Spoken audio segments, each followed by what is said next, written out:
All right, welcome back to another live episode of the Relationship Series. My name is Gina Spataro, and this is my brother Sam Spataro, always talking about the matters of the heart and mind. Tonight, we are going to be talking about boredom in a relationship. I mean, it happens. It happens, right? How's your week been, Sam? Pretty good. This weather is something else here in Ontario. We are back into the negative temperatures. Last week we were double digits, and today we're back to wearing a parka again. So Right.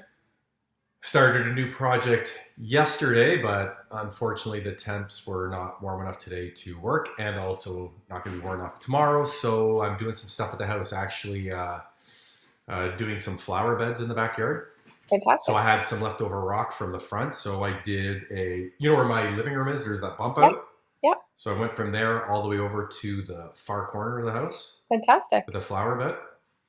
And then going to build a retaining wall when you come in the garage entry from the fence. Yeah. And going to start cleaning up a bit and, Yeah. repair all the grass that I destroyed with the machines. That's okay. That's it. That's an easy fix. Yeah, no, I know. I actually tonight I was moving some stones around, and when I let one go, it rolled back and smoked the house. Crystal Ooh. came running out because she said you could hear it throughout the whole house. Oh, And no. yeah, and I just missed the window, and I cracked. You know how I have those sills underneath the windows, so a corner of one cracked right off. But I'd rather that than literally that sill saved the window from getting destroyed. Wow. Yeah, but anyway, yeah, I'm good. Work is going really good. Awesome. Obviously, we had that podcast on my other channel on Sunday night talking about crypto and whatever guy stuff came to our minds to discuss, and then yeah, just kids are at home learning, so we're trying to navigate Anderson not having daycare this time around, which was provided from the government last time around, so teachers could focus on teaching children and not wondering what their own children are doing and if they're learning and growing and paying attention. I'm just wondering when there'll be an announcement about that again, because we are, having to send them to Crystal's mom's, and I'm going to be making a phone call to our mother to see if she can watch him for a few days. Yeah.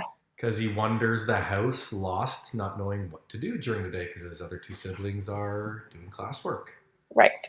That makes sense. So, yeah. But anyway, it was great last time because they provided, daycare for them. Yeah. Right. So, I mean, and, I know my wife is really, adamant about him having a fulfilling day and not just wandering around, trying to, do things to keep busy or, not feel like he's getting away. And so I really don't know why they didn't do it again this time. Yeah. It doesn't make any sense, but we're trying to make the best of it. 100%. And we obviously have resources, which I'm grateful for because there's probably a lot of people that don't. Yeah, that's pretty much sums it up here. Just really looking forward to finishing up the backyard stuff. So that way when the weather's warm, hopefully we can all enjoy it. Yeah. Together. Yeah, it's a lot of fun. Awesome. How about you? Yeah. Great week. Got a lot done. Finally feeling like my house is back in order, getting it fixed. Oh, what's going on there? Where are you at now? They just have a washroom to fix upstairs, and that's it. So really? Then, so it looks great. Wow. I have no more orange tarp in my house, which is nice. Is the outside done now? Almost. Like I would say about 90%. Oh, okay. Yeah. That's good. By next week, it'll all be done, which is great. So tonight's topic is boredom in a relationship. The reason why I thought that this would be a great one to bring up is because, so many times, especially I would say like within like the 5-year, 10-year mark, like there's a huge lull in relationships, and people wish like they look back and be like, oh, we were that couple, and they have like this nostalgic, memory. And it's like, how do you get it back? Well, the thing is, we all live for that honeymoon phase, right? That's when our endorphins are, heightened. The excitement is there, etc. You look forward to something. You're always pleasing, trying to get, someone interested in you. So you're always at your best, right? Looks, mind, everything, right? Physically, etc. So now the question is it realistic to think that this honeymoon phase, and people so often expect this to last for a long period of time? Well, it doesn't last for a long period of time for a reason, because we are not on show 24/7. Like some of us do like to wear jogging pants and like just be carefree at times and, relax and have to show the other side of us, right? So how do people adjust from the honeymoon phase to, 5 years has appeared in our relationship, 10 years has appeared, and there's some lull moments, Sam? So lull moments meaning dull, boring, Lulled. Yeah. stagnant. I Stagnant. mean, I don't think a relationship ever has to get there. Yeah. What allows us to get there is complacency. Yeah. It's, taking things for granted, right? It's like, it's like when I go fishing, right? I mean, if I knew I was going to go out and catch the exact same fish, no matter where I fished, on the river or wherever in the province, I was going to continue to catch the same size fish and get the same fight. Eventually it would become dull and boring. Yeah. Right. So, I think the majority of us always get to that state in a relationship, where we get comfortable. Mm-hmm. And, it is a really good feeling because, you don't feel like you're always trying to have to prove yourself. You're always trying to, pursue that catch and do what it takes to, close off that, that part of your relationship where you're gonna have something long term or that's certain. But that comes with a whole slew of problems, right? Because by nature, we all know, we have 6 human needs as Maslow's theory, and one of them is growth. Yeah. Without growth, what does Tony Robbins say? Without growth, people perish. You die not on the outside. You feel like you're dying on the inside because there's, no more adventure, no more, new intimacy, right? No more new things to look forward to. It's the same mundane record being played over and over and over again. And then, you can't have, high expectations, when, the ball is not being raised to, a new level. What are your thoughts on that? Yeah, I think, they always, so if you're in a relationship and you're noticing like patterns start happening, right? So like our thing says here, getting comfortable. So there's a positive side to that, right? There's a positive side because it feeds some of that certainty where it's like you feel love and accepted and cherished and valued, etc., for who you are. But on the flip side, if that gets to become majority, then there's another side that's neglected, the variety, right? Where the laziness comes in, the complacency, well, I don't have to put the effort or the energy or, the mindset into making myself better or us better, because that's the mentality of, hook, line, and sinkering someone into your life, when really and truly it's not. I always say when you meet somebody and you commit with them, that's when the work really starts. There's the subconscious level of your mind, right? Where it's like you don't have to think about it. It just happens. That's you on repeat every day, right? And then there's a conscious part of you where it's like, okay, I am on repeat and this is getting very comfortable, but I know that there's a value and variety in this relationship. And it's recognizing that, because this is what they say. I was reading and they say that, recognize that what you love together. So if you're feeling that stagnation and you're feeling that you need a change or an opportunity in your relationship for something new, It's going back to those moments and recognizing what you do love together. What is it that ignited you in the first place? What ignites you both now?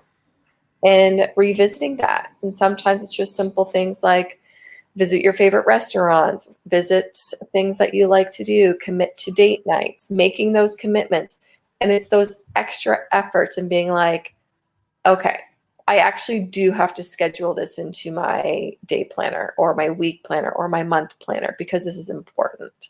The minute you think it's not important is when you and your partner are going to feel like you're in that rut. You have to continue to make your relationship feel important, first and foremost.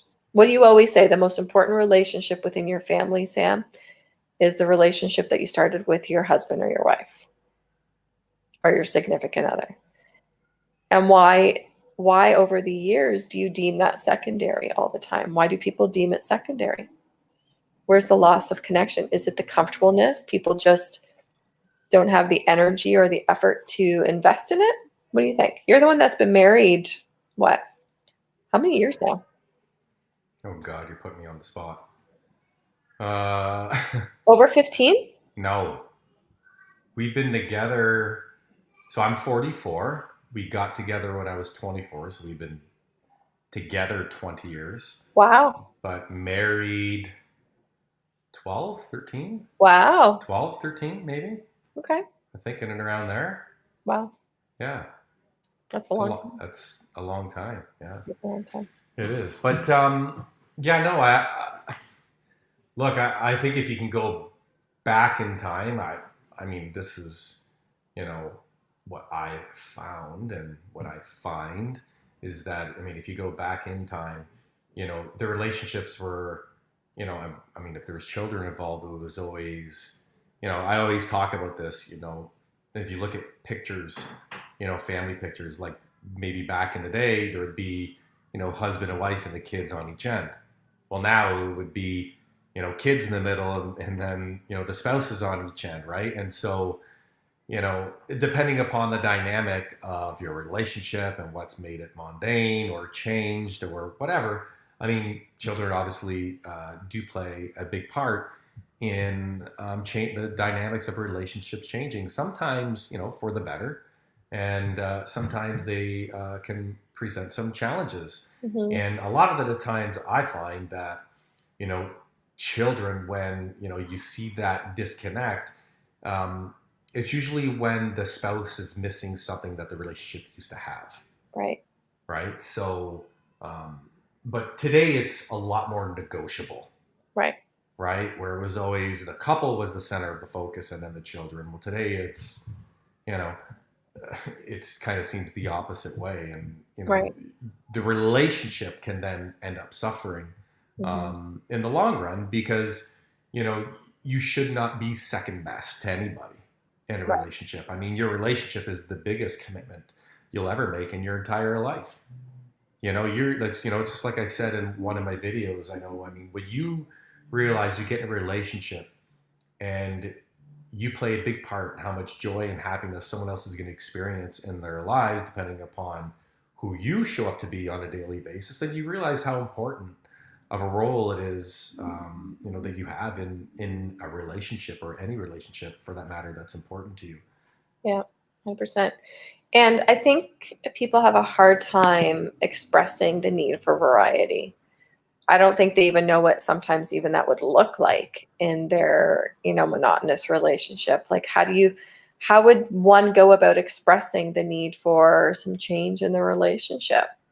Like, do they say, because a lot of the time it becomes the blame game where it's like, you got lazy, you did this, you know, you changed, etc. Well, everyone changes. Everyone gets a little bit lazy and complacent because that comes with love and affection where you just embrace the person beside you. But how would one go about expressing the need for variety in a way that can be heard? Well, I truly believe that you reap what you give, Mm. right? So, you know, I'm a firm believer, you know, I mean, if things are mundane and stagnant and you're not getting a lot of variety in relationships, start doing things yourself Mm-hmm. that will create that. I You agree. know, because you always say you're guilty by association. I Mm-hmm. mean, if you do it long enough and loud enough, eventually that person you're with will pick up on it and will just naturally start doing it as well. And a lot of Right. times without even thinking, because the need to give is either thought of or it just becomes natural. Right. And in any relationship, either, I think it's really important, and it's one thing that we've learned, and I took a course years ago, is that we all have human needs, Yeah. right? And the ones that are leading you the most are usually the ones that your partner should also have as well, Mm-hmm. Yeah. because you'll experience a lot more love and connection, whatever else is important to you. But a lot of the times that's not the case. Yeah. I know for me and my wife, we're very different in many ways. And I think, when it comes to the human needs, ours are a bit different, Okay. but mind you, after that discovery, I mean, and I could think of a lot of times where, I would be having conversations with her about things and investing time and energy to do things that I thought were important that she should be doing. And it was just not in line with her, like, who she was at the core, right? What drove her, what the things that she valued, Mm-hmm. right? And so then I just began to focus on myself and what I need to do to create more variety, excitement, intimacy, adventure, in our relationship, things that I thought that she would like based on who she is. Right. And then it was just like automatic that it naturally just came back. Yeah. And I think really, when it comes down to it, when you realize, or maybe you both realize, but sometimes usually one person realizing it more than the other, is just naturally start expressing the need for variety, Yeah. the need for change, the need for adventure, and variety connects to that human need of uncertainty. Right. Right? In life, human needs things that are uncertain. That's what, makes us, strive to, want to do things that we're not sure what the outcomes are. Yeah. That's where the adventure is, right? And Yeah. so that's what I found with my own experience is that, I'm by nature, it's in my nature to want to grow, Yeah. to be better, to learn more, to figure out how to be a better father, a husband, what makes people tick, what makes her tick, why is she the way, that she is, why am I the way they are, what's important to me, where, I would say for her, that's not so much that's important, right? So knowing that, and if you're in a relationship where you're on opposite spectrums of things that are important to you, then just naturally pay attention to growing in those areas that will make you feel like it'll create so much more meaning. And I will tell you, by nature, it will naturally come back to you. Mm-hmm. But what usually happens when we realize this is we start to take away. We Mm. start to pull back. We start to get lazy. We start to want to give less.